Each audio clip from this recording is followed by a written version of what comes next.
Hello guys, I have recently hit 2450 rating. I would like to explain you how I did it, what I believe helped me, the difference between 2400 and 2450. Maybe not a lot in terms of the rating, but it took me a lot of time and a lot of practice and work to achieve this rating. As you can see, I'm already in the game. I wasn't able to find the game for like 10 minutes. I'm 2450, I'm playing against 2580 player. So let's see how it goes. It's just my first attempt to record this video. It's just about showing a game and updating you guys about my rating. And yeah, telling you how I believe I achieved it. So first of all, tactics. My tactic routine is free chess tempo tactics in the morning, and that's everything. But then I always look for, look at grandmaster's games. I look at my games. I look at everything really in terms of chess, and I always look for tactics. Only these three tactics that I in the morning let me actually set up my brain in a tactic mode. So that's very important. What number two is openings. I have really studied openings and ideas behind them. You don't have to know the variations. You don't have to know the exact theory, but what you need to know is at least the most important openings and their ideas, their plans, their advantages and disadvantages. So you have to understand Queen's Gambit. You have to understand Nimzo Indian, Grunfeld, King's Indian, and then in terms of King's Indian, then also, for example, Benoni is important to understand. That's what I need to learn about a little bit more, because yeah, I'm not really good at Benoni. And after e4, you have to understand Sicilian, Caro-Kann, Italian, which I don't understand at all for now, Rui Lopez, which I love, which I understand a little bit, and French defense, and plus Perk. So, around 10 openings that you have to know and understand, and sometimes play them online just to learn a little bit and expand your chess knowledge. Okay, now guys, let's focus on the game for a little bit, for a little while. I love this knight, but now if I take, the pawn will need to take. Oh no, sorry. Yeah, the pawn will need to take, because the queen is defending the knight. Takes, queen. So maybe I play a3, with the knight c6. Okay, I can take, a3. That's what I'm gonna do. I'm just gonna try to destroy his pawn structure. So I'm gonna play a3. He has to go.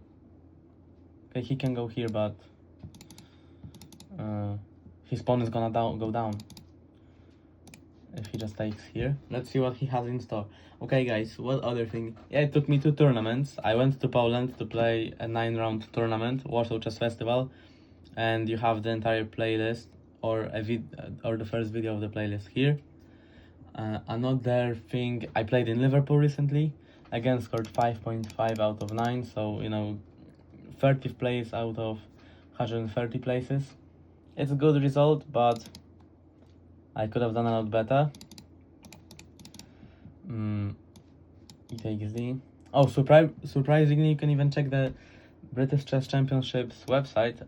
I was second in blitz.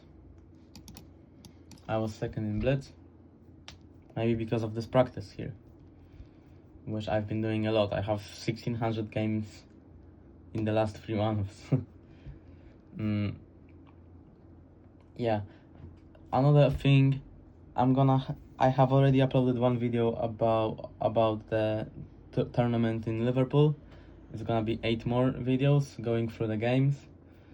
I wanna tell you guys, I had 3.5 out of 4, and then I ended up with 5.5 out of 9. So amazing start of the tournament, and then very depressing finish. Okay, let's see what's happening here. I wouldn't call this game position winning. It's still very difficult. I hate that he's got super control over the d4 square and c5 square. Queen f4 maybe, but then rook d4 again. Yeah, I have to play faster. That's number one thing. I will focus on the e6 square. I'm gonna play bishop g4 and rook to e1.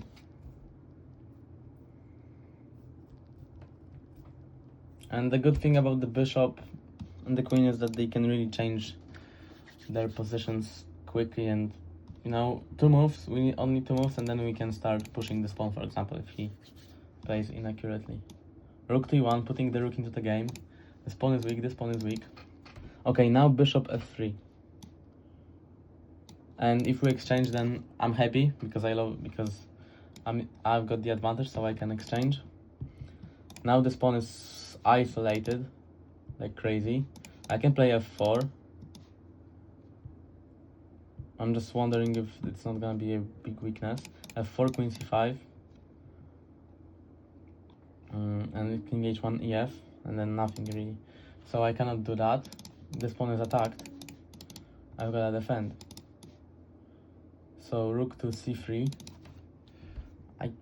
I didn't know if I was supposed to play rook to c3 or rook to e3, and I really don't know how to evaluate which one is better. They seem quite similar because we're gonna end up in the same position after rook c3 or rook e1, and then okay. Take rook e1 now. I mean rook e3, and if he wants to fork me, then I play rook e5. I'm scared of any back rank mates. I mean, in chess you shouldn't be scared. In chess you should calculate and know if it's a problem or not. But obviously, emotions play a big part in chess.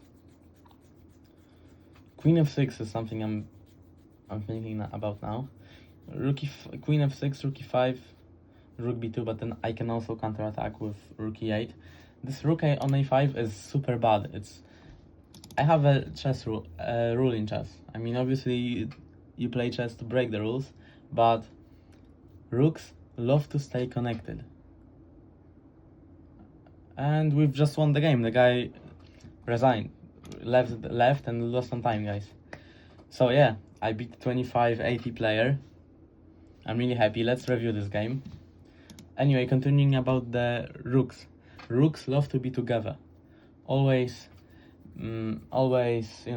together, so they defend each other. Rooks also love to be on the first and 8th ranks. You really should delay pushing the rooks forward, as later it might turn out that your opponent can just go on the 8th rank and destroy you.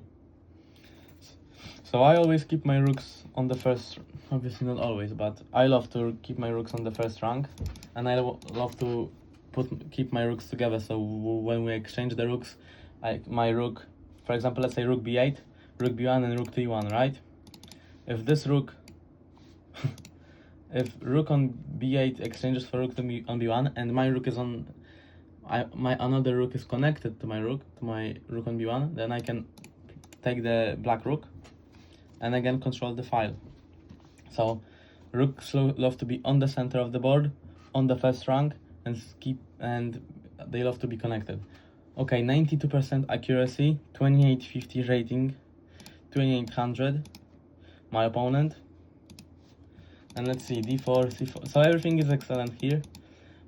When he plays b6, this is something I learned in Liverpool, maybe in Nimzo Indian, not Queen's Gambit, but it applies here. If he plays b6, immediately take. This is something I knew, but sometimes they just broke the rule, but it's not good. You wanna take. So if he takes with the pawn, he plays bishop b7. His bishop is looking at his own pawn. Okay, cool. He took with the knight. I took bishop e2, c5, and here it was inaccuracy. I should have taken. Okay, rook to c1 takes, like queen c2, b3. He extended, so I played b3. And obviously, if your opponent pushes the pawns, suddenly weak squares appear. And that's what happens. I play knight to d4, amazing square for the knight, a3, knight to c6. Here he manages to equalize because I don't go queen to c2. But this is a position I wouldn't like to play. This pawn looks very weak. This pawn, what about it? Queen e4. So guys, I'm giving away a pawn, but I have the advantage of having the queen on the middle of the board. I don't really see the advantage. I'm not a computer. From what I see, probably bishop d3 and bishop and queen h7 is the idea. But yeah, I didn't see it. I just played casually. Queen h3, bishop g4, bishop d5, and rook to c3 is a good move. Rook to e3, and he could have played knight to c2, rook e5. Oh my gosh, that's what I saw, and that's how I would blunder on this video.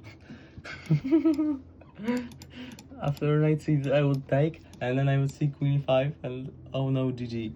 That's how the game would end, but luckily he just gave up. Okay, guys, thank you for the video. Thanks for supporting me always. I'm gonna put more videos out soon. Let's see each other on 2500.